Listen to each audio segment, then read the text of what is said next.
Sí.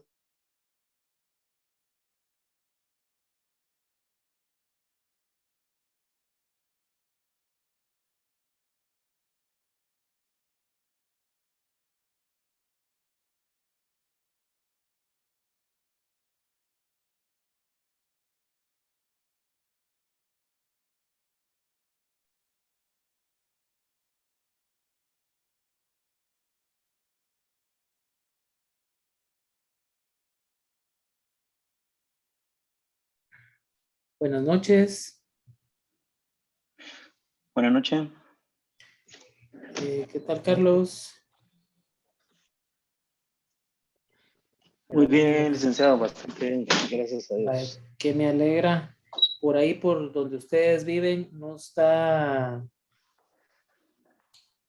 no hay tormenta. Buenas noches, aquí conmigo sí hay bastante tormenta. Sí, ¿verdad? Sí. Bueno, esperemos que eso no vaya a interferir en la comunicación. Buenas noches. Buenas noches, Jorge. Buenas noches.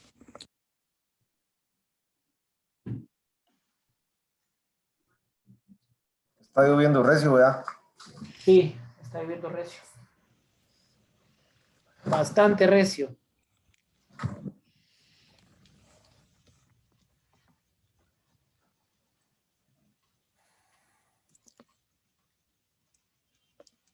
Bueno, entonces, si les parece,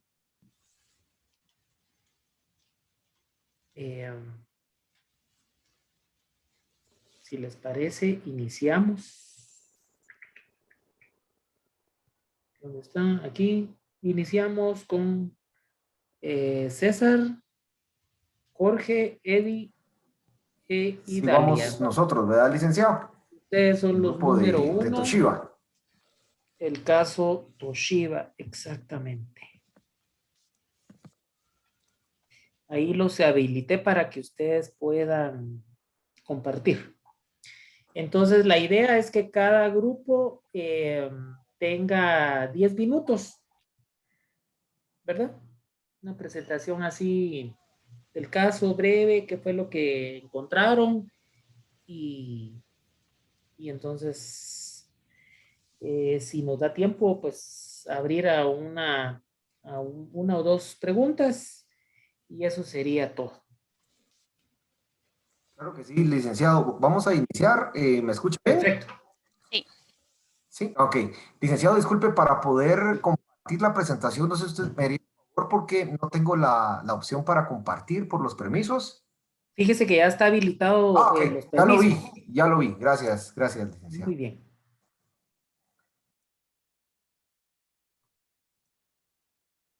Listo, por favor, me confirman si ven mi pantalla. Ahí estamos. Excelente. Todo es suyo. Gracias, licenciado. Buenas noches a todos. Un gusto saludarles.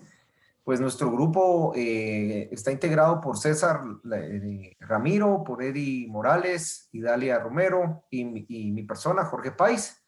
Hemos desarrollado el tema de Toshiba, siempre basado en lo que es gobierno corporativo, ¿verdad? Para cada uno de nosotros, los integrantes del grupo, fue muy interesante conocer esta historia de esta marca. Yo en lo personal lo desconocía y la verdad que fue de bastante sorpresa, ¿verdad? Ver que una empresa de este tipo de renombre pues haya tenido este tipo de inconvenientes. Entonces vamos a comentarles de una forma breve y resumida de qué es lo que sucedió, ¿verdad? Muy bien. Toshiba, ustedes saben, es una empresa que yo sepa de muchos años atrás, inició en 1939, fue fundada en Japón, ¿verdad? Como todas las empresas japonesas que son líderes en todo lo que hacen. Esta empresa, ¿verdad? Desde su inicio, para poderse fundar como Toshiba, existieron previo a ellas dos empresas, ¿verdad?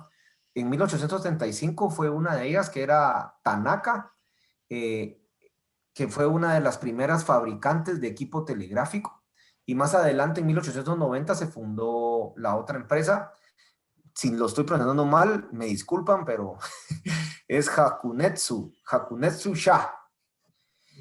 Esta se convirtió en la primera planta de fabricación de lámparas eléctricas de forma incandescente en ese país, ¿verdad? Pero posterior a estas dos compañías da como resultado el nacimiento de Tokyo Shibaura Denki, que era otra de las empresas que surgían a partir de estas dos, ¿verdad? Entonces, pero el nombre necesitaba un nombre comercial, ¿verdad? Que fuera más llamativo, y en 1978 se cambiaron el nombre a Toshiba, ¿verdad? Que es la marca que ya pues muchos conocemos. A esta marca como tal Toshiba se le debe muchos reconocimientos por el desarrollo que ha tenido, no solo por televisiones, que es quizás por alguno que los conocemos, o por equipos de sonido, sino que también fueron los primeros en desarrollar radares en Japón, ¿verdad? Que esto pues son equipos muy sofisticados. También se han dedicado fueron los primeros en transmitir, en producir transmisores de televisión. Fueron las primeras televisiones que utilizaban transistores. Fueron también los primeros en ejecutar horno de microondas, el primer videoteléfono a color en el mundo y el ordenador personal portátil dinámico, ¿verdad? Entonces, a mí en todo esto me llamó la atención el primer videoteléfono a color, ¿verdad? Que ustedes saben que la revolución de los celulares pues, fue bien fuerte, ¿verdad? Voy a continuar para que todos tengamos tiempo en la presentación. Derivado de esto, de toda esta marca importante que es Toshiba, ellos presentaron ciertas inconsistencias, ¿verdad? Que fueron lo que trajo a ellos diversos problemas, ¿verdad? Y parte de estos problemas que tenían es que ellos tenían una estrategia pues muy bien establecida de poder encubrir inconsistencias contables, ¿verdad? Yo no sé si ustedes han estado en alguna empresa. Yo en lo personal cuando empecé mi vida laboral recuerdo que estuve en una empresa. Yo soy perito contador graduado de nivel medio, y recuerdo que en esta empresa pues hacían algo muy similar. No voy a mencionar el nombre, por supuesto, pero pues Toshiba hacía estos movimientos contables de una forma anómala, ¿verdad? Ellos ajustaban a la baja millones de yenes a su beneficio antes de ser presentados al fisco, ¿verdad? Y pues hoy en día sabemos que hay muchas empresas que hacen eso. Aunque se escuche irónico, Toshiba era considerado como uno de las marcas que tenían un gobierno corporativo muy avanzado, muy bien establecido. Sin embargo, pues tenía mucho trasfondo todo esto, ¿verdad? Los directivos de esta empresa estuvieron implicados en la ejecución, imagínense, de ajustes contables que beneficiaban sus acciones, por lo tanto, beneficios económicos para ellos también, ¿verdad? Existen videos que ustedes pueden buscar en YouTube donde se ve a los directivos de Toshiba pues presentando su renuncia, o como creyéndose, siendo incrédulos de lo que estaba sucediendo. Sin embargo, pues en ese momento ellos no lo aceptaban, ¿verdad? No aceptaban todo esto.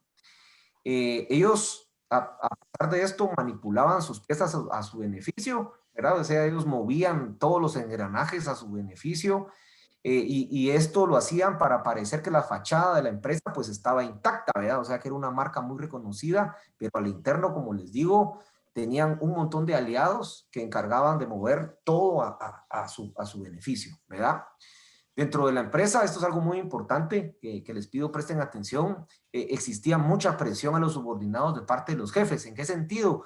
De que les exigían a tal nivel de que todo debería de construirse para su propio beneficio, ¿verdad? Se tenía que cumplir sí o sí, para que ellos se vieran pues beneficiados con las ganancias de los movimientos que ellos estaban haciendo por debajo, ¿verdad? Ellos, como les comentaba, eran muy reconocidos por tener un sistema de gobernanza muy completo, pero no sirvió para nada todo esto, ya que fueron los primeros en aplicar en no aplicar, perdón, lo que es un gobierno corporativo, ¿verdad? Entonces le doy tiempo al siguiente compañero que tiene la siguiente parte. Gracias, Jorge. Claro. Si quieres, ¿Tienes? Sí, me claro, dejas sí. ahí la pantalla. Gracias. Dale. Bueno, también en Toshiba, derivado de ese gobierno corporativo que estaba comentando Jorge, pues tenían muchas, para poder hacer todos esos movimientos fraudulentos, ellos estipulaban challenges muy inalcanzables. ¿Qué quiere decir esto? Que ponían retos de conseguir eficiencias muy, muy altas que obviamente pues no lograban alcanzar, y derivado de eso empezaron a hacer manipulación de la información contable. Eh, Había una norma que decía que no se podía registrar un efecto negativo hasta no tener el visto bueno del director o de la casa matriz para poder registrar estos efectos negativos. Entonces, nosotros sabemos que si hay un efecto negativo, pues contablemente se tiene que reflejar, pero ellos no lo hacían así. Ellos, si no tenían el visto bueno, no podían hacerlo, y con esto pasaban por alto las normas de contabilidad.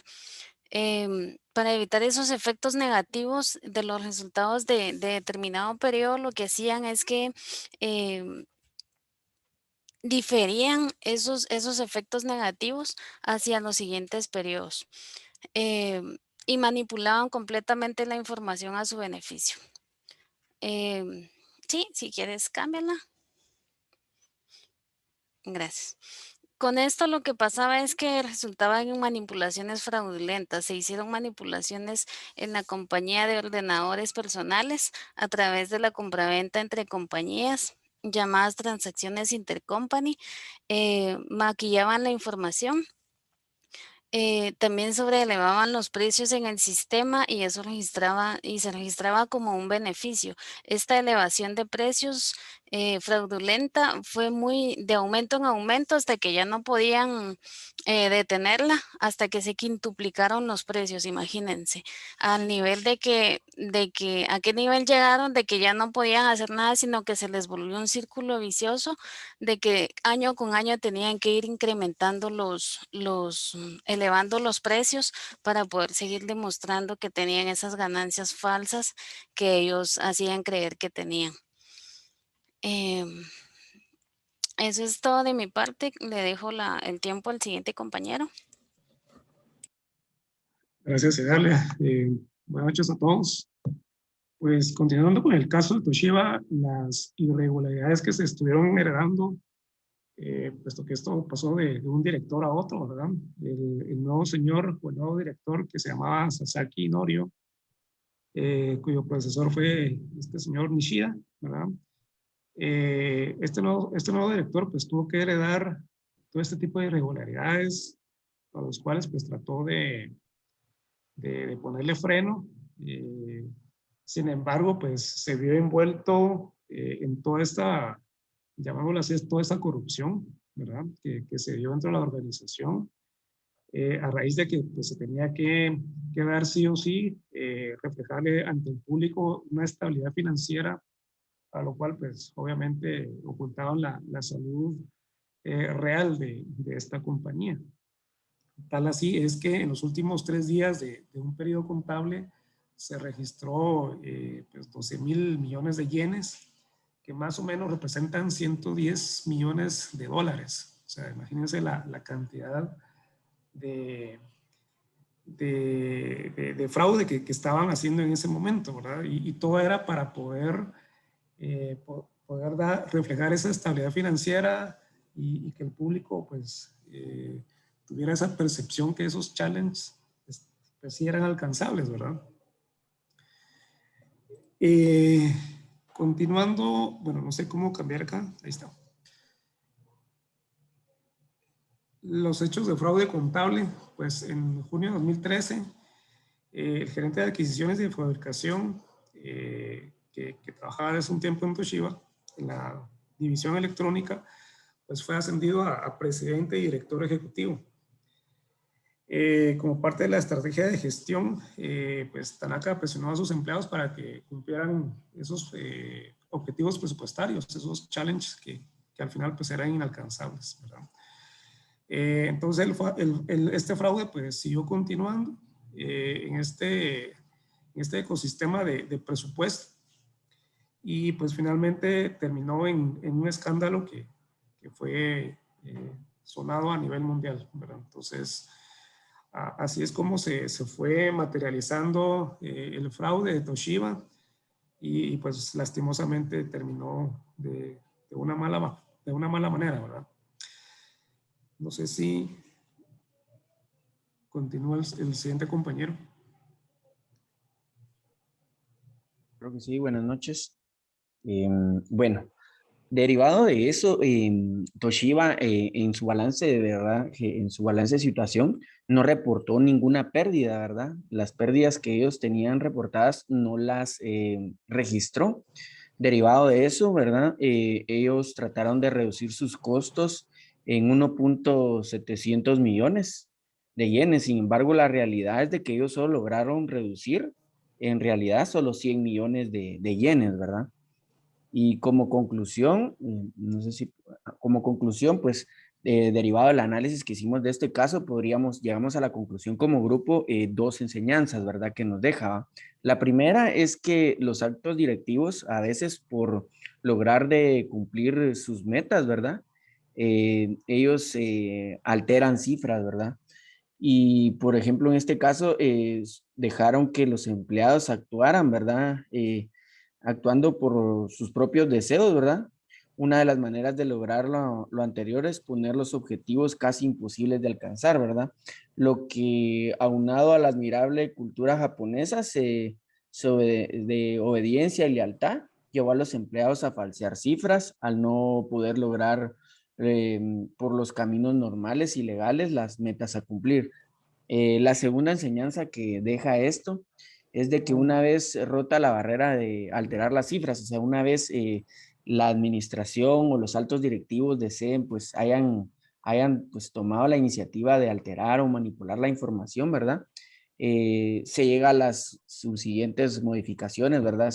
Ya que lleguen a otro tipo de problemas, ¿verdad? Muchas veces sucede porque el primer fraude en una división de la empresa exime como ineficientes a los demás y las obliga a presentar ganancias y esto también se expande con el tiempo, ¿verdad? Por lo que los objetivos con los siguientes años se vuelven cada vez más difíciles de alcanzar, ¿va? Se genera un efecto dominó y que algunos calificarían como un círculo vicioso. Una vez la administración decida alterar la información, ya sea por cumplir sus metas o por permanecer en sus cargos, ¿verdad? A veces ellos dicen, bueno, alteremos la información y el otro año nos recuperamos y se vuelve un círculo vicioso que van a querer seguirlo haciendo de una manera constante y pues a la larga pues creo que lo ideal es pues reflejar la información sin importar cuáles sean las consecuencias de ello. Gracias. Muy bien. Muy bien. Entonces, por el tiempo, pues tenemos que pasar al grupo número 2. Muy bien, el grupo número 1. Grupo número 2 es Álvaro, Virginia, Cristel, Eric y Edwin. Sí, licenciado, ya estamos listos. No sé si puedo compartir ya Perfecto. pantalla. Sí. Ok, perfecto. Entonces la comparto ahora. Muy bien. ¿Sí se ve la pantalla? Ahí estamos. Ok, perfecto.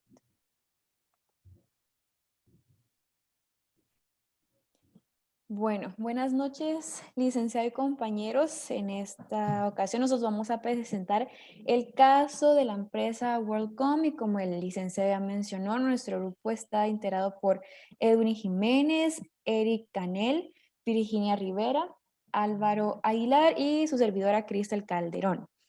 Para dar una pequeña introducción, ¿verdad?, acerca de esta empresa y poner en contexto para luego presentar la esencia de lo que fue el fraude, podemos decir que la empresa WorldCom fue una empresa estadounidense dedicada al giro de negocios de las telecomunicaciones. Esta empresa fue creada por Bernard Evers en el año 1983 y en sus inicios se enfocaron en adquirir pequeñas empresas de telecomunicaciones para poder fusionarlas, y fue así como en el año 1994 ya se presentaron como una red nacional. Y en este mismo año, ¿verdad? También buscaron un nombre formal para esta grande empresa, y que fue el nombre, ¿verdad?, que conocemos como WorldCom. Así que a partir de acá, esta empresa se convirtió en una de las más grandes, ¿verdad? Con un mayor crecimiento económico en esta década, y llegó a formarse como una empresa multinacional, ¿verdad? Con presencia en varios países. Asimismo, era la segunda más grande en telecomunicaciones en Estados Unidos, solamente la superaba la empresa de AT&T. Y todo iba muy bien hasta que en el año 2002 la Comisión de Mercado de Valores presentó formalmente cargos en contra de esta empresa de WorldCom, y es aquí a partir de donde empieza, ¿verdad?, esta lucha tan grande y el registro de uno de los mayores fraudes en Estados Unidos. Así que vamos a dar el tiempo a nuestro compañero Edwin, quien nos va a presentar en qué consistió este fraude. Gracias, Cristian. Y buenas noches, licenciado y compañeros. Gusto de saludarles. Continuando la exposición, yo les voy a indicar de manera breve y resumida, pues, en qué consistió el fraude que cometió WorldCom en su oportunidad. Todo inició, pues, cuando el director financiero de la empresa de WorldCom, este señor Scott Sullivan, inició a manipular los estados financieros de la empresa, ¿sí? Esto sucedió o comenzó a suceder a partir del año 2000, ¿sí? Se dio todo el 2000, todo el 2001 y parte del 2002, ¿sí? Se dio esta manipulación de estados financieros. ¿En qué consistió la manipulación o el fraude de manera particular? Se dio cuando por parte del director financiero y el personal a su cargo, en especial recuerdo David Myers, que era el supervisor contable bajo las órdenes de Scott Sullivan, registraron gastos operativos o corporativos, ¿verdad? Gastos de operación del periodo, como que fueran gastos de capital o gastos de inversión, ¿sí? ¿A raíz de qué comenzó esto? A raíz de que en este periodo del 2000 al 2001, el giro de negocio como tal de la telecomunicación pasaba una crisis muy severa, ¿verdad? A raíz de que en ese tiempo, en esos años, estaba entrando de manera muy fuerte todo lo que era el Internet, ¿sí? Entonces, eso estaba impactando mucho en el negocio, en este giro de negocio en particular. Entonces, la presión que tenía la empresa por parte de los accionistas a brindar resultados, pues impulsó, ¿verdad?, que Bernard Evers, que era el fundador de la empresa, ordenara a Scott Sullivan hacer estos registros fraudulentos, ¿verdad? ¿Para qué? Para registrar estos gastos operativos, como lo mencioné anteriormente, como que fueran gastos de inversión. ¿Qué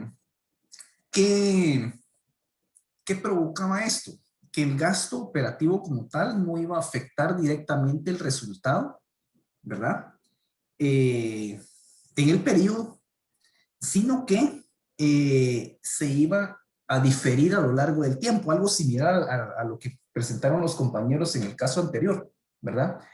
Eso que iba a provocar que si no impactaba en el resultado oportunamente, pues se iba a diferir, ¿verdad? Y en el periodo corriente iba a presentar, pues por simple lógica, lo que eran ganancias, ¿verdad? Cuando en realidad la empresa estaba teniendo muchas pérdidas, ¿sí? La mayor parte de estos gastos operativos se daban porque la empresa subcontrataba muchas redes, empresas de redes subcontratadas. Y esto en la legislación estadounidense, ¿verdad? Me imagino que US GAAP o no sé, alguna otra ley fiscal del país indica que este tipo de gastos deben de ser registrados en el periodo, ¿verdad? Cosa que no hacía la empresa, ¿verdad? Por orden del fundador, ¿verdad? ¿Por qué? Para efectos de presentar ganancias en el periodo, ¿sí? También a raíz de la presión que tenía por los bancos, por préstamos o créditos dados por los bancos, por las financieras a esta empresa, lo cual hacía que también presentaran estos resultados, ¿verdad? Como ustedes pueden ver ahí, fue una gran pérdida, ¿verdad? Un agujero financiero que provocó este fraude de 11 mil millones de dólares, ¿verdad? Y como ustedes lo pueden observar ahí también, se dio a lo largo de 3 periodos consecutivos, ¿verdad? 2000, 2001 y parte del 2002. Como decía Cristel anteriormente, ya en el 2002 es cuando ya la Comisión de Mercado de Valores ya presenta formalmente cargos contra esta empresa, ¿verdad? En el 2012 se descubre el fraude por un grupo de auditores internos liderados por Cynthia Cooper, ¿verdad? Descubren el fraude y es cuando ya se hace público todo esto, ¿verdad? Juntamente con los directivos de la empresa, ¿verdad? El ciclo de colusión que formó todo este fraude también lo completó lo que era la firma de auditoría externa, ¿verdad? La famosa firma Arthur Andersen, que también estaba implicada en este fraude, dando opiniones en sus informes de auditoría que no eran acordes a la realidad de la empresa, ¿verdad? Una firma muy famosa que también participó en colusión en el fraude de la empresa del caso Enron, que en su momento pues los compañeros de otro grupo van a detallarlo, ¿verdad? Pero es una firma que también se prestó a mucho fraude en este inicio de los años 2000. Entonces, a manera y a grandes rasgos, este es el caso de fraude que se suscitó en esta empresa a lo largo de los años 2000, 2001 y 2002 en especial. Le cedo el tiempo a mi compañero. Buenas noches, licenciados compañeros. Pues en este caso, continuando con el tema, vamos a hablar de las medidas que tomó esta organización pues, para poder salir de la bancarrota, ¿verdad? En este caso, pues optaron por solicitar protección por bancarrota al gobierno, ¿verdad? Y posterior a esto, pues se dio una reestructuración como tal de toda la organización y pues también sufrió un cambio de nombre. Y ya entonces en este caso ya se conoció como MCI y ya como MCI pues negoció con los proveedores que ya habían invertido su dinero pues para poder salir a flote, ¿verdad? Posterior a la negociación, pues la siguiente medida que tomaron ya los nuevos directivos fue la de recortar personal. En este caso se recortó el 20% y derivado a esto pues también hubo una crisis para los usuarios, ¿verdad? Luego la siguiente medida que se tomó fue la de que MCI se presentó ante el Tribunal de Bancarrota para solicitar una reducción de la deuda, que era bastante alta, como lo mencionó Edwin, ¿verdad? Y la reducción pues quedó en 30,000 millones de dólares. Pues esto sería todo de mi parte.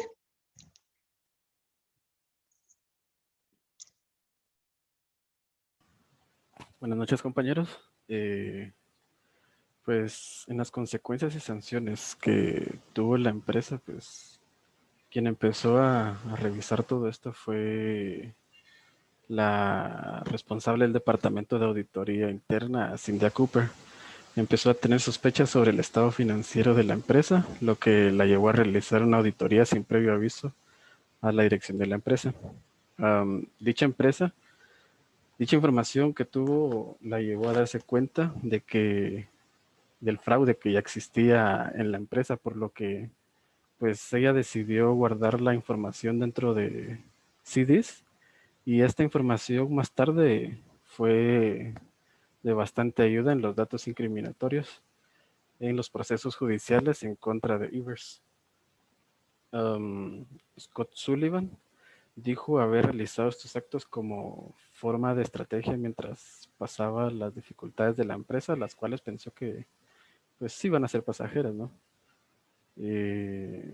Cuando WorldCom hizo público el fraude, la SEC presentó la querella por fraude al siguiente día, mientras que la agencia de calificación declaró la deuda de WorldCom a bonos basura. Un mes después, la empresa fue declarada en quiebra y disolvieron la firma de contabilidad y auditoría por su implicación en este caso y otros casos de fraude. Los directivos de la empresa que se involucraron en el fraude fueron sentenciados a entre 25 años y 5 años de cárcel por haber formado parte de uno de los fraudes financieros más grandes en Estados Unidos. Mientras que la firma Arthur Adams también fue acusada de complicidad en el fraude. Las consecuencias políticas. A raíz de estos problemas, los políticos pues decidieron hacer cambios en la legislación para evitar este tipo de situaciones fraudulentas. Entre los cambios se aprobó una ley para poder responsabilizar a los empresarios que realizaban manipulaciones financieras en las compañías que manejan. Una de las propuestas de ley a implementar es la ley de reforma de la contabilidad de compañías públicas y protección de los inversionistas, que ahora se conoce como la ley Sarbanes-Oxley, la cual empezó a tener vigencia a partir del 30 de julio del año 2002.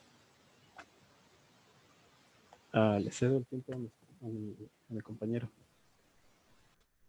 Buenas noches. Pues al final, cerrando el caso de la compañía, definitivamente definimos que este gobierno corporativo que se tenía como imagen, al final no era funcional, pues definitivamente se clasifica que la autoridad no limitada entregada a Evers llevó a la compañía a tomar ese tipo de acciones, en primera, faltando al principio de transparencia, al hacer estos movimientos financieros, ¿verdad?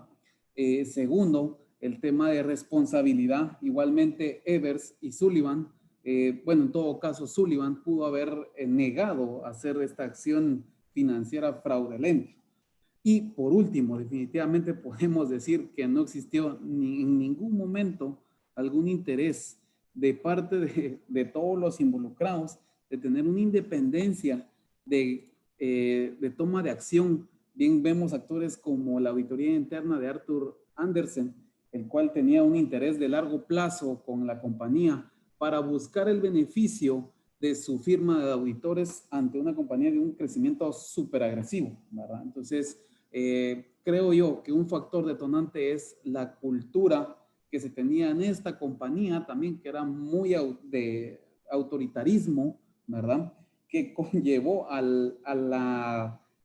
la entrega de poder a Evers para poder tomar decisiones de tal magnitud sin que nadie se pudiese enterar, tanto accionistas como interesados, ¿verdad? Mucho menos el interno del personal, ¿verdad? No podía opinar respecto a las acciones fraudulentas que se hacían, pues bien el caso explica que se tenía una cultura tan agresiva que si alguna persona denunciaba algún caso de estos, era un tema personal, ¿verdad? Entonces, definitivamente todo detona con una cultura, una organización que no es la correcta, ¿verdad? Es un objetivo que el gobierno corporativo jamás va a tener en consideración para su funcionalidad o en todo caso para el cumplimiento de sus objetivos, ¿verdad?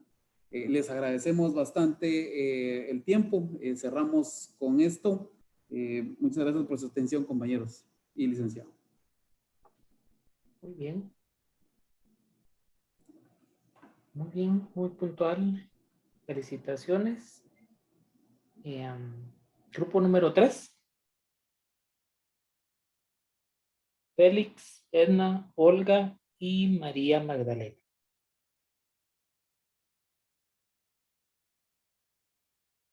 Buenas noches, compañeros.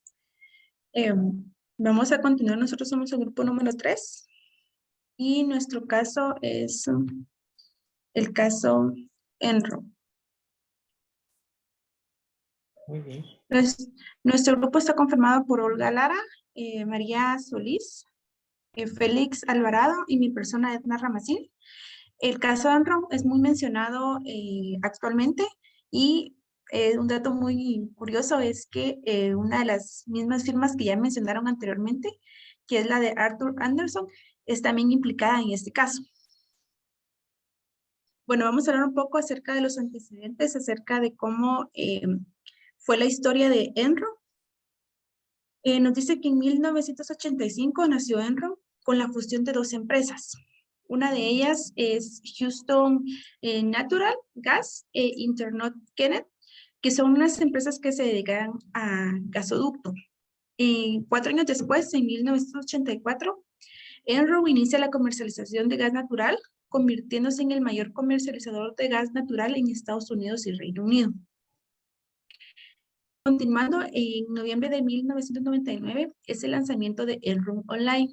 Este sistema fue uno de los que les impulsó a tener mayor audiencia, tanto en acciones como en popularidad en el mercado. Tanto ese sistema lo que impulsó fueron transacciones globales por Internet que permitía a los clientes de Enron ver en tiempo real los precios del mercado y realizar transacciones online de forma instantánea. En 2 años, esta plataforma de comercio llegó a realizar de 6,000 transacciones diarias por un valor de casi 2.500 millones de dólares. Fue un impacto muy importante durante el año que se impulsó esta plataforma, que fue Enron Online. En el 28 de diciembre del 2000, las acciones alcanzan la cotización récord de que por cada acción llegaba a un costo de $84.87, convirtiendo a esta empresa de Enron en la 7ª empresa más valiosa de Estados Unidos y fue reconocida por ser la empresa más innovadora y ser una de las empresas cotizadas en Estados Unidos. Enron fue una compañía en el año 2000 que obtuvo unos ingresos superiores de casi 6,000 millones de dólares y con ello logró ser catalogada una de las más grandes compañías del mundo. En esta plataforma, bueno, en esta gráfica solo les quiero mostrar que cabal fue el pico desde que fue el inicio de la empresa de Enron hasta en el año 2000, donde fue el pico más grande en el costo de las acciones en el mercado. A continuación les dejo a mi compañera.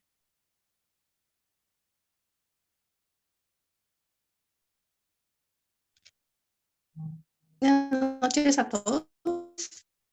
Continuando con el caso Enron para el... Marisa, perdón, ¿me puede cambiar la diapositiva? Gracias. Continuando con el año 2000, pues para Kenneth Lay, que era el presidente de Enron en ese año, todo parecía ir de maravilla, ¿verdad? Sin embargo, en agosto del 2001, pues ya le informan a él sobre las irregularidades contables que podían poner en riesgo a la empresa. Él se sentía respaldado por una de las 5 mejores firmas de auditoría estadounidenses, como lo mencionaban los compañeros anteriormente, Arthur Anderson, y por el presidente Jorge Bush, que en ese entonces pues ellos eran grandes amigos, ¿verdad? En donde Ley aportaba grandes sumas de dinero para la compañía presidencial. Si relacionamos este caso con el gobierno corporativo, pues ellos realizaron malas prácticas. Enron pues aprovechó su gran poder y confianza que depositaron todos los trabajadores, accionistas y otras compañías en la empresa para realizar todo tipo de fraudes, ¿verdad? Los altos cargos de Enron solo buscaban obtener beneficios económicos para ellos, sin importar pues el medio para lograrlos, de manera que no se observaba una cultura ética dentro de la empresa. ¿Me puede cambiar la diapositiva? Gracias. ¿Cómo lograron engañar al público en tan poco tiempo? Enron pues tenía un grupo de ejecutivos que por medio de lagunas en la contabilidad de informes financieros falsos, ¿verdad? Ellos lograban maquillar y esconder miles de millones que la empresa tenía en deudas y pérdidas en general. Ellos registraban pasivos como activos en su balance general. Incluyeron negocios que aún no habían concretado con el fin de incrementar los ingresos en los estados financieros. Con esto, pues ellos lograron su objetivo, sobrevaluar sus ganancias para que la compañía fuera atractiva en la bolsa y haciendo que incluso sus empleados invirtieran en sus acciones. Les cedo la palabra.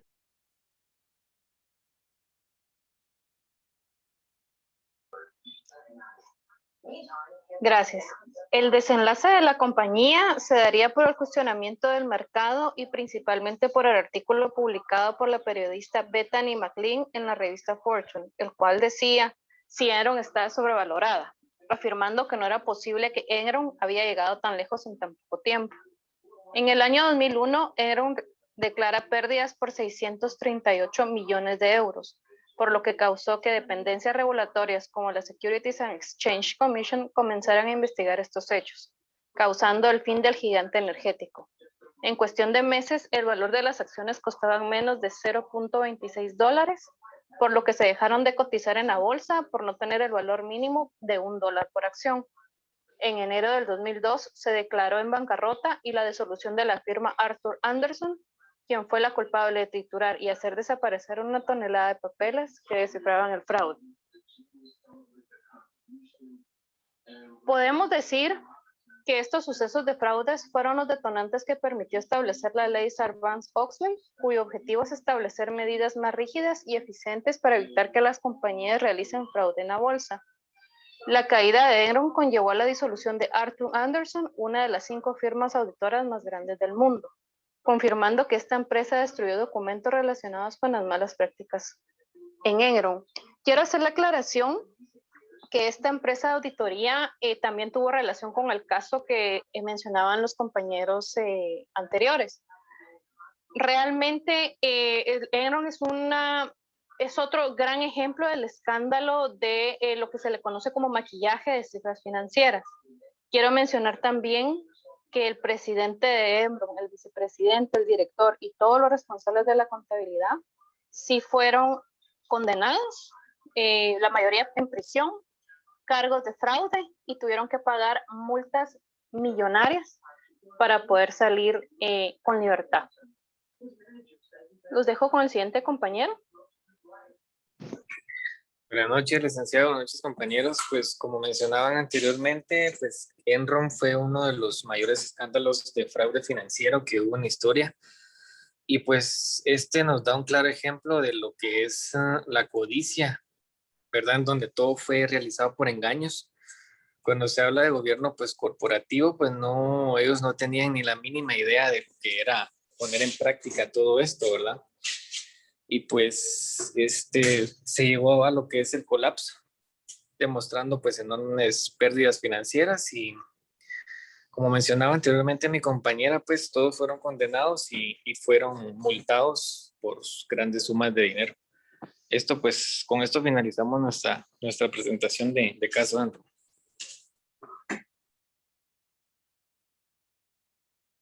Muy bien.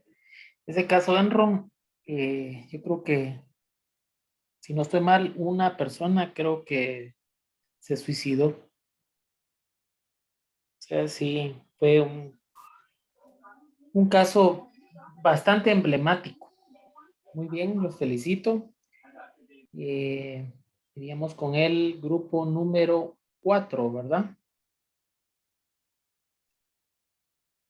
Está ahí Iván Barrios, Edith Alfaro, Willy Giovanni Luna, Víctor Girón, Zulema Lemus, Erika Ralón y Carlos Zacarías.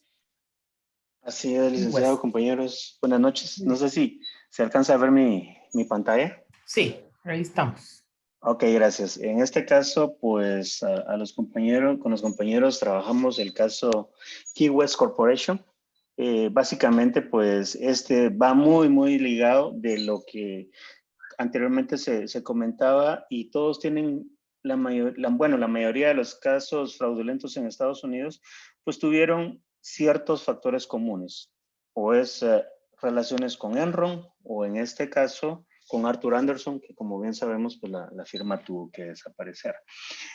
Como primera instancia, pues sí es importante dentro de todo lo que hemos estado conversando, pues mencionar un poco la definición de fraude financiero, que para este caso, pues es la acción que una persona o grupo o una entidad realizan para dañar económicamente a otra persona o entidad o inclusive a la misma organización donde uno labora. Esto ha sido y es un fenómeno que viene desde mucho tiempo atrás. En las pequeñas y medianas empresas, pues esto pasa generalmente desapercibido, pero obviamente a finales de los años 90, inicios de la década del 2000, pues esto tuvo un auge grande en Estados Unidos, que obviamente en el mediano plazo todo esto desencadenó en parte con lo que fueron la crisis del 2007. Y para pues ya entrar en materia, pues como les mencionaba, vamos a hablar en este caso de Key West Communication, que esta era una operadora de telecomunicaciones en Estados Unidos fundada en el año de 1996. Su círculo de operaciones estaba básicamente centrado en toda la parte centro-oeste de Estados Unidos, estados como Denver, Montana, Nebraska, Nuevo México eran los centros de operación, inclusive pues las oficinas corporativas de esta entidad estaban ubicadas en Denver, Colorado. Como bien decía anteriormente, fue fundada en el año 96 y el propietario original pues también era dueño de una empresa ferroviaria y utilizó pues la infraestructura que se tenía para esto a fin de poder implementar estos canales para lo que era la fibra óptica, que como bien algunos recordaremos, en los años 90, principios de 2000, era pues lo que mayor velocidad le daba a los sistemas. En este caso, Key West proporcionaba servicios de voz, proporcionaba también los enlaces y en algún momento estuvo prestando servicios de televisión, que dentro de las alianzas pues estuvieron a Verizon Wireless y a DirecTV, que le sirvió de enlace para hacer todo el tema de comunicaciones. Dentro de sus servicios también ellos proveían el arrendamiento de activos inmobiliarios que poseían como una fuente adicional de ingresos para la corporación. Dada pues la serie de inconvenientes y todo que pues ya los compañeros más adelante van a mencionar, la entidad dejó de llamarse Key West y el 22 de abril del 2010 fue adquirida por la siempre empresa de telecomunicaciones CenturyLink, que en este caso ellos hicieron una fusión y al final fue aprobada el 1 de abril del 2011 y a partir de agosto del 2011, pues ya, como bien decía previamente, la compañía tomó el nombre de CenturyLink Corporation. Esto es parte de los antecedentes. Ahora pues continuamos con el otro compañero que va a hablar también del tema de adquisiciones que tuvo esta entidad. Buenas noches, muchas gracias. Sí, bien como decía Carlos, QWES lo que empieza a hacer es que empieza a diversificar la serie de servicios que ellos proveían. Muy innovador, digamos, la dirección como tal de la empresa. Y en los primeros años de vida de esta, empiezan a adquirir una serie de compañías pequeñas. Entonces, ellos inicialmente ofrecían el tema de datos a altas velocidades para clientes corporativos y empiezan a comprar muchas, digamos, empresas pequeñas entre el 97 y el 98. Esto lo que les permitió a ellos es proveer servicios de internet, proveer servicios de operaciones de larga distancia, llamadas de bajo costo, también proveyeron alojamiento web y una serie de cuestiones, permitiendo que ya no solo atendieran a clientes corporativos, sino también a clientes residenciales. Esto, digamos, tiende a justificar un poco después por qué el fraude, porque obviamente tuvieron que desembolsar de mucho capital para empezar a adquirir todas estas empresas. El despegue de ellos realmente viene en el año 2000, cuando se fusionan con una de las 8 empresas Baby Bell. Las empresas Baby Bell, como ustedes saben, en Estados Unidos hay un tema, pues, antimonopolio muy fuerte. Entonces, cuando una empresa crece mucho, generalmente por cuestiones ya de ley, la justicia en Estados Unidos las divide. Entonces, al final de los 90 dividieron lo que aún sigue siendo hoy AT&T, y entonces ellos compran o se fusionan más bien con una de estas 8 empresas resultantes, por eso se les dice Baby Bell. Y digamos, uno empieza a entender también un tema de la cultura organizacional, porque años antes, dos Baby Bell se habían fusionado, pero las subsidiarias de estas habían mantenido su nombre, sus operaciones y digamos como al personal. Cuando QWest adquiere a esta Baby Bell, vienen y todas las subsidiarias pasan a ser propiedad directa de QWest. Y entonces, por eso se considera una adquisición hostil, porque prácticamente fueron a imponer como tal su cultura sobre lo que ya existía de esto. Como condición de esta fusión, QWest tenía que vender sus operaciones de larga distancia en 14 estados en el oeste de los Estados Unidos, y lo vendieron a una empresa llamada Touch America. En los años siguientes, Touch America incluso demanda a QWest porque ellos siguieron vendiendo ilegalmente servicios de larga distancia, aunque era una condición como tal de la fusión.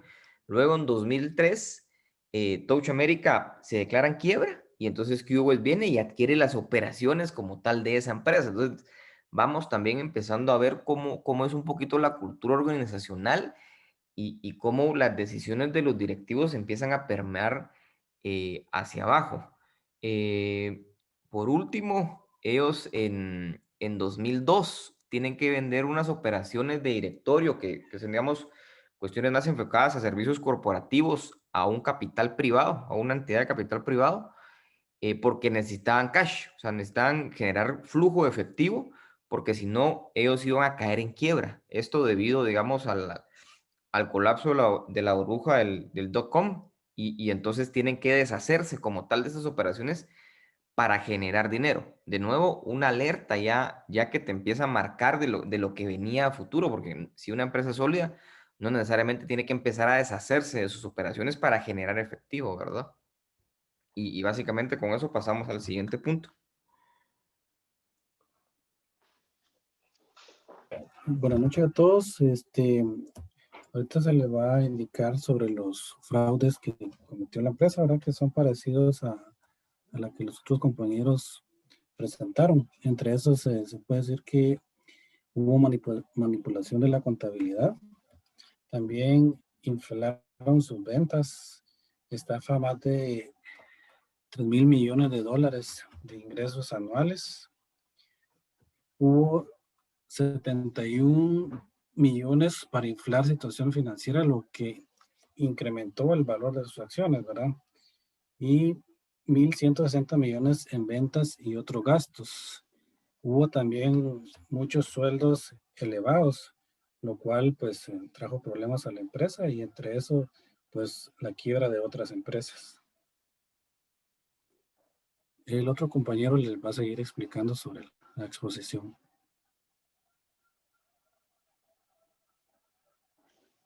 Gracias, Víctor. Hablando un poco de la admisión de fraude y cooperación, pues no está de más introducirnos un poquito en el tema, y vale la pena resaltar que entre los años de 1999 y 2001, pues QWest contabilizó, como bien lo explicaba Víctor recién, de manera errónea contabilizó alrededor de $1,160 millones en ventas. A raíz de esto, en el año 2002, pues la justicia estadounidense es la que decide abrir una investigación criminal en contra de la compañía. Como consecuencia de ello, pues en el año 2005, pues Mark Weber, quien fue vicepresidente de inversiones, fusiones y adquisiciones de la compañía, se declara culpable de un solo fraude y decide cooperar con la Fiscalía de Denver. Es importante mencionar que el señor Weber enfrentaba 13 cargos criminales. 8 de ellos pues eran fraudes de tipo electrónico y 3 pues por lavado de dinero, ¿verdad? En este sentido pues podemos ver que hay 2 actores importantes. Uno de ellos es el señor Weber, quien fue acusado de aprovecharse de su posición en la empresa para obtener un monto aproximado de 2.9 millones en ganancias, exigiendo a sus proveedores acciones de otras compañías a cambio de realizar negocios con Key West.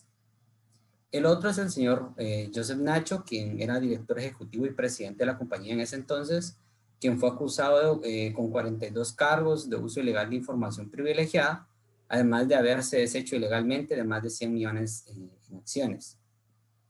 Los cargos presentados, como vemos, siempre hay una coincidencia en estos casos, y los cargos presentados en contra de Joseph Nacho coincidieron con el caso de Enron que los compañeros presentaron hace un momento, que recién presentaron ellos, ya que se presentaron los cargos a esta persona el mismo día que Richard Causi, que era ex jefe de contabilidad de Enron, también se declaró culpable de fraude bursátil y además aceptó también cooperar con la Fiscalía de Houston, ¿sí? Para profundizar un poco, porque todo eso tuvo una serie de repercusiones legales, y para profundizar un poquito en ellas, vamos a cederle el espacio a mi compañera Edita, quien va a profundizar en el tema de las sanciones legales. Muchas gracias. Muchas gracias, buenas noches. Siguiendo con la exposición, como bien sabemos, ¿verdad?, que hay repercusiones legales para no solamente los implicados, sino también para la empresa en sí, que se resumen básicamente en lo que son sanciones y, bueno, también cárcel para los ejecutivos. Como mencionaban mis compañeros, el ejecutivo que aceptó cooperar con la fiscalía, nos encontramos pues información que a él se le impuso una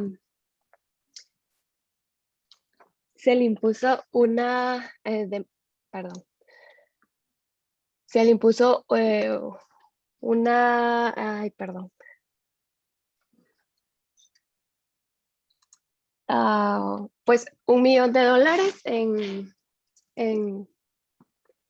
se me fue la palabra. Una sanción.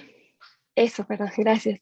Se le puso una sanción de $1 millón y habían 4 ex ejecutivos que presentaron 39 cargos y que al final de todo el proceso, que inició básicamente en el 2002 al 2005, llevó todo el proceso legal. A los otros 4 al final salieron absueltos, no se les impuso ninguna sanción de los 43 cargos que presentaban. Y al único que se le impuso una sanción por cárcel fue a Joseph Nacho, que fue el expresidente de la empresa. Y también se le puso unas 7 años de prisión. Y estaba leyendo información reciente que en el año 2018, 2017, como que volvió a presentarse al juicio para que le absolvieran los cargos. Sin embargo, no obtuvo como fallo a favor. Para la empresa, como podemos ver acá, se le impuso una sanción de 250 millones y aparte se gastaron 100 millones en lo que fueron los gastos jurídicos y demás. La siguiente, por favor.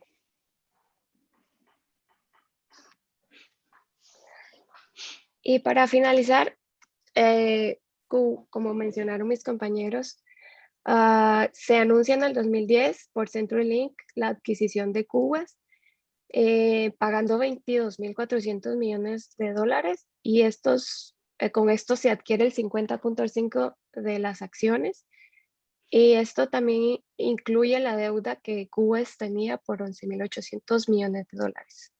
Y en agosto del 2011, CenturyLink inicia negocios ya legales con Qwest. Lo dejo con mi siguiente compañero. Bueno, en las conclusiones, como primera conclusión, tenemos los fraudes contables. Nos dimos cuenta de que estos no se dan únicamente en países tercermundistas, sino también en países con fuertes regulaciones como lo es Estados Unidos. Luego, como segunda conclusión, tenemos la observación del tipo de cultura empresarial. y cómo esto fue generando que los empleados fueran permisivos con malas prácticas contables, como lo son los altos salarios de los ejecutivos de Quest durante este periodo. Y como tercera y última conclusión tenemos que es vital tener mecanismos de control, de auditoría para lograr un adecuado balance entre los intereses de los accionistas, los intereses de los directivos y el buen desempeño de la empresa. Y eso sería, ahora podemos pasar con las recomendaciones que va a comentarlas Erika. Buenas noches. Pues al evaluar el caso de QS, pues podemos recomendar que todas las empresas deben de regular su actuar y así lograr que todos los administradores y colaboradores puedan seguir en la misma línea, ¿verdad? Se deben de establecer los mecanismos de auditoría y control, tanto internos como externos, con la finalidad de contar con información adecuada para que la toma de decisiones pues sea enfocada al crecimiento de la empresa en general y no solo de uno u otro individuo, ¿verdad?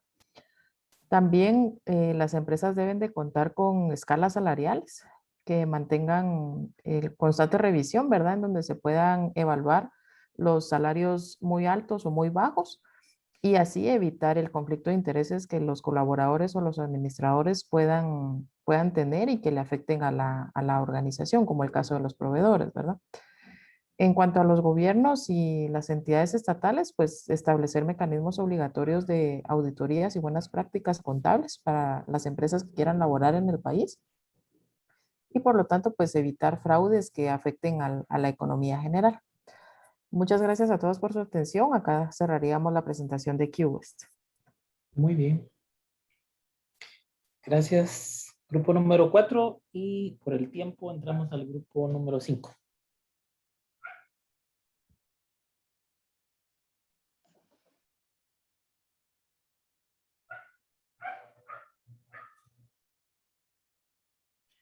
Tenemos a Pedro Pablo, Francisco, Rocío, Cristian, Miriam y Jason.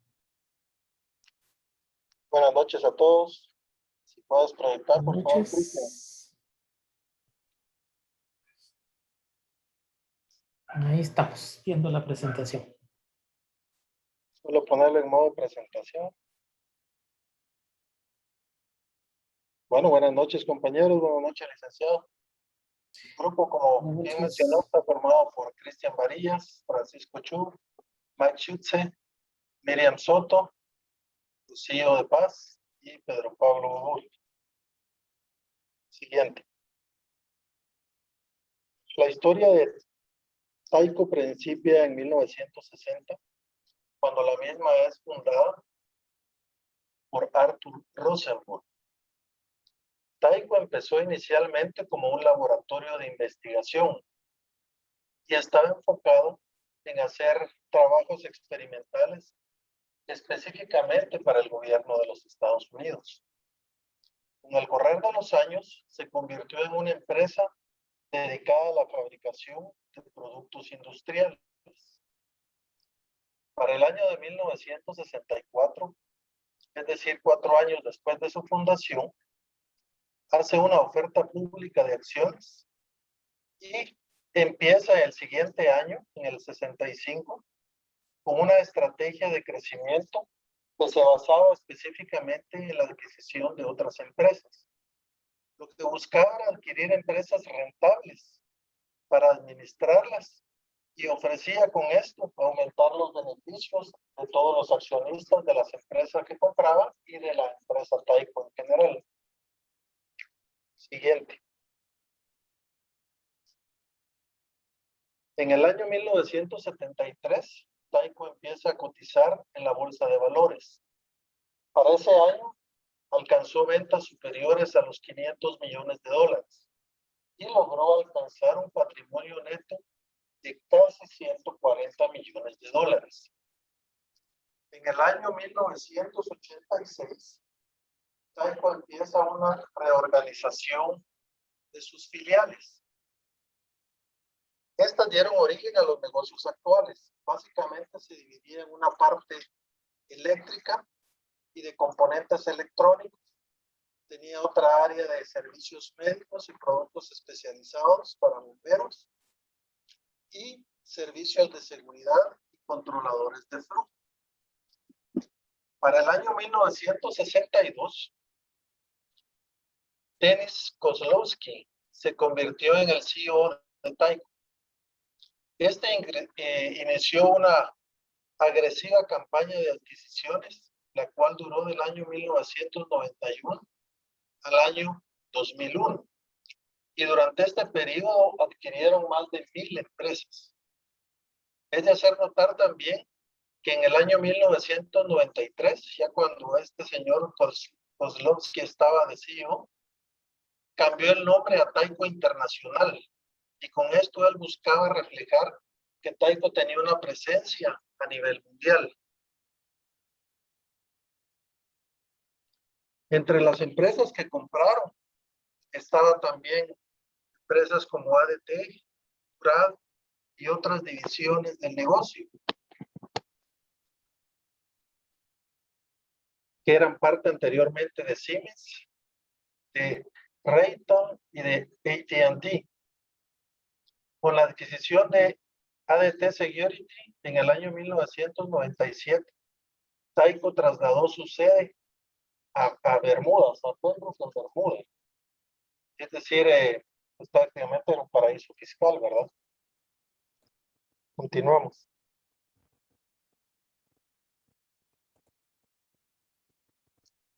La siguiente. Ok, gracias. Sí, bueno. En el año 2005, sí, en el año 2005, Tyco tenía 250,000 empleados y unos ingresos anuales de 40 millones. Denis Kozlowski era el consejero delegado de Tyco y Mark Swart era el director financiero de la compañía.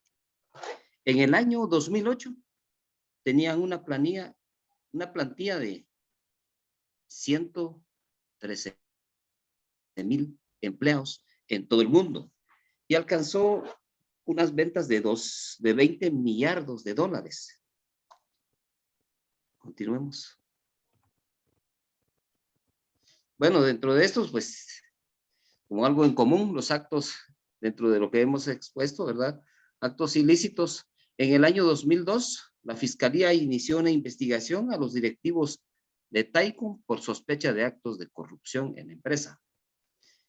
El principal problema eran las prácticas comerciales poco éticas de varios de sus altos funcionarios. En ese entonces, el director ejecutivo Denis Kozlowski estuvo involucrado en las transacciones financieras cuestionables que no estaban incluidas en los informes financieros. Bueno, aquí creo que durante la época de Kozlowski, la junta directiva como que estuvo fuera de todo, solamente se dedicaba a autorizar los préstamos, pero no a controlar en sí. Creo que también la auditoría que ellos tenían no estaba haciendo el papel que les correspondía. Así que, por favor, con el siguiente o la siguiente compañera.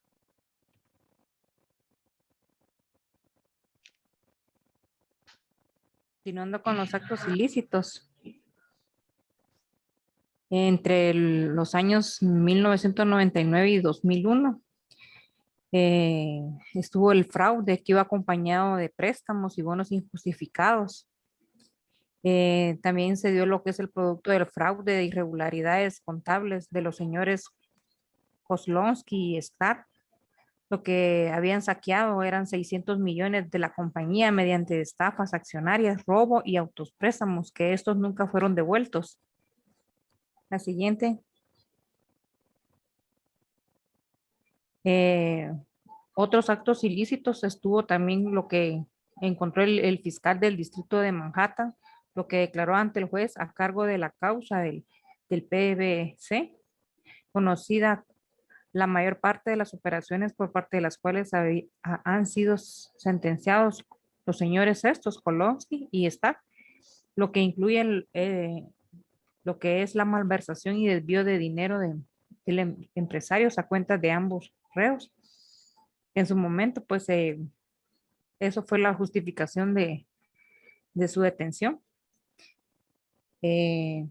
Otro acto ilícito también fue asesorada a Tico y en este carácter le aconsejó no comunicar a Secret comisión, que sí, son ciertas transacciones internas que se dieron, esencialmente las ligadas a fraude, otros delitos de acción pública y salida de fondo hacia refugios para no pagar impuestos.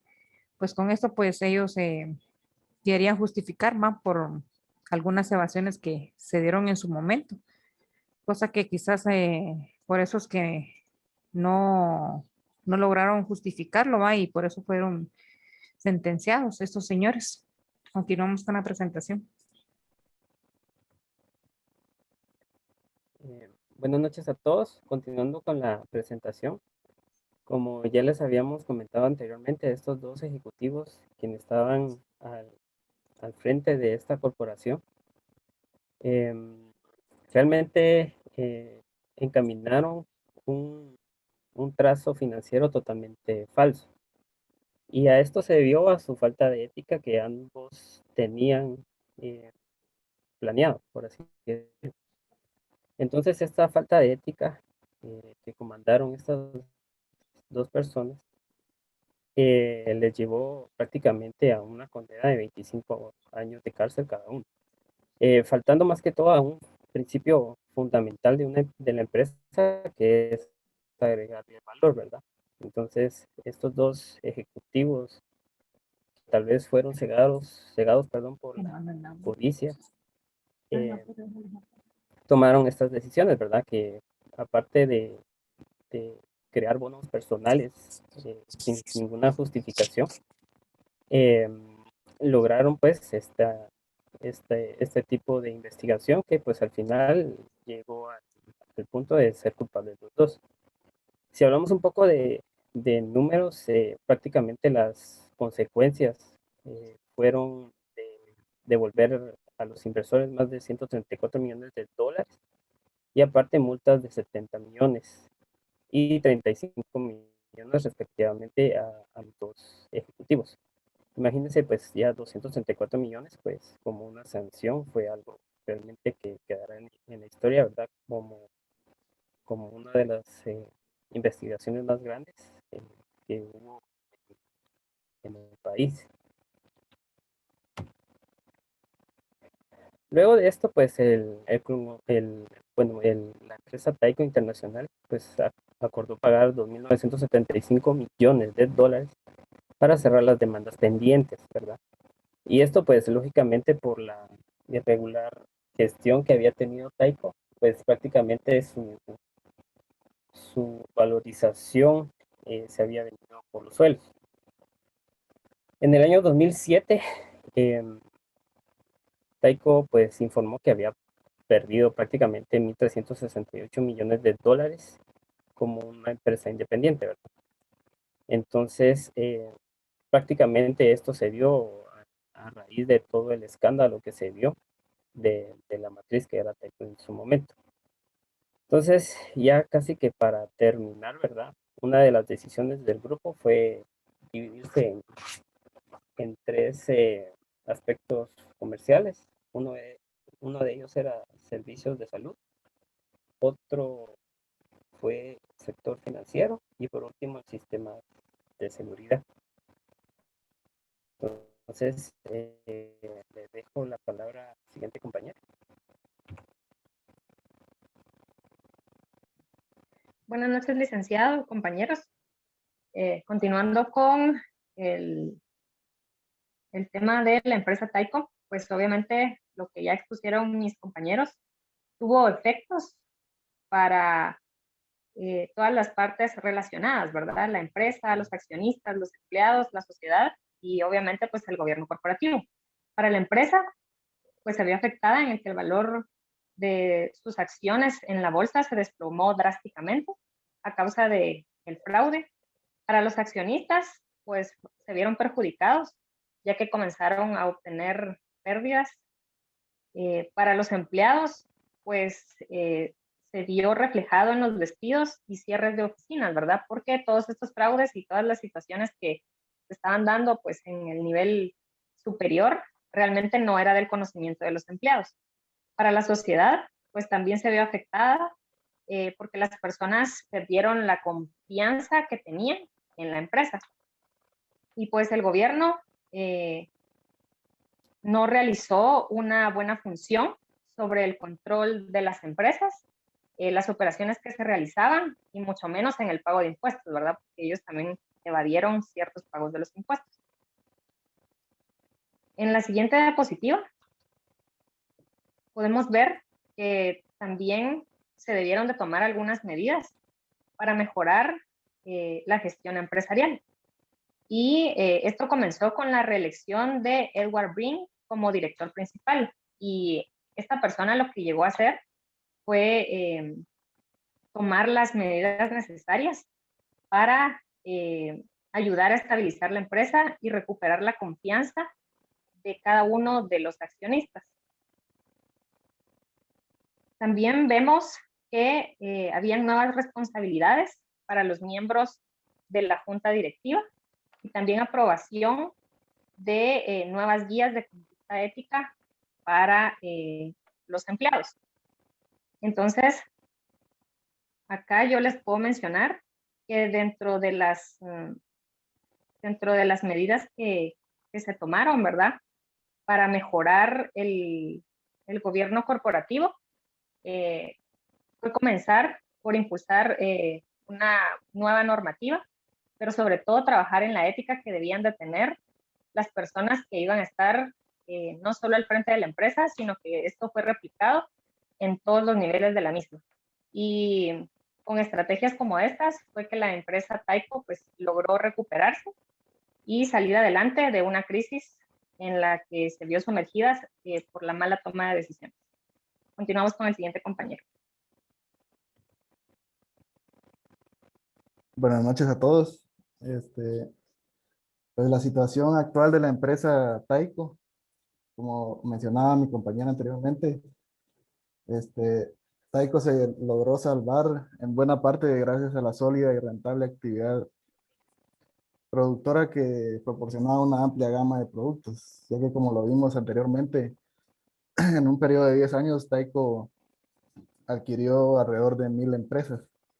Entonces, esto le permitió tener una suficiente posición económica para aguantar el escándalo y pues permitirle realizar una reforma a su gobierno corporativo. Y además de eso, pues Tyco es conocida por tener un modelo de servicios de sofisticada e innovadora producción y mantiene el liderazgo en 5 áreas, como es la protección, la seguridad, la sanidad, productos y servicios y adhesivos. En la siguiente.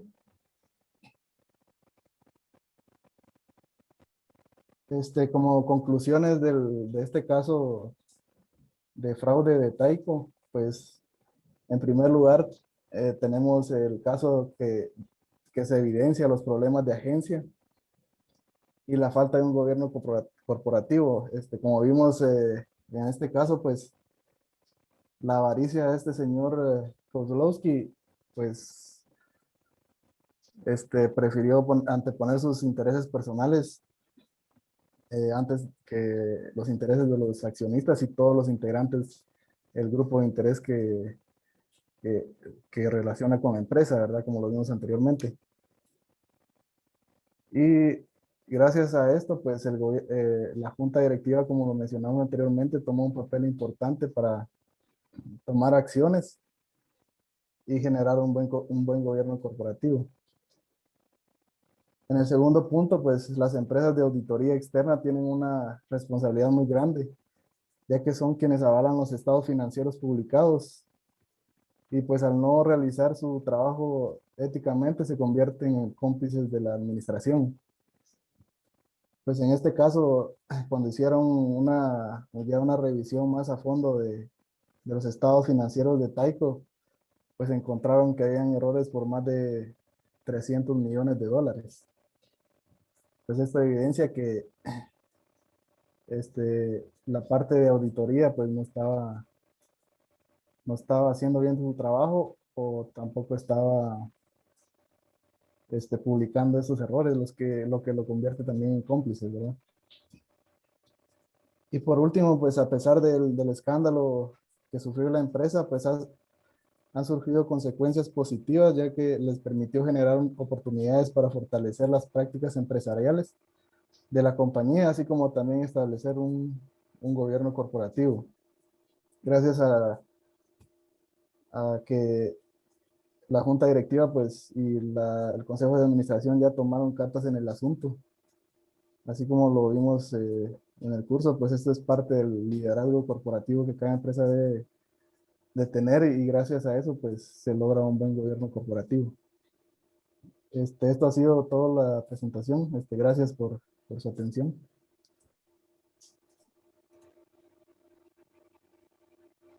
Bueno, muy bien. Muy buenas presentaciones, claras. Ahí sí que a lo que se necesitaba exponer. En función del tiempo, pues ya no nos da ahí para más. Los felicito y pues lo dejamos hasta aquí por esta clase. Y pues siempre estamos en comunicación, ya sea por WhatsApp o por correo, por cualquier duda que tengan, y nos vemos la próxima semana. Muchas gracias, licenciado. Feliz noche. Buenas noches. Feliz noche. Gracias a ustedes. Gracias. Buenas noches. Que descansen. Buenas noches. Buenas noches.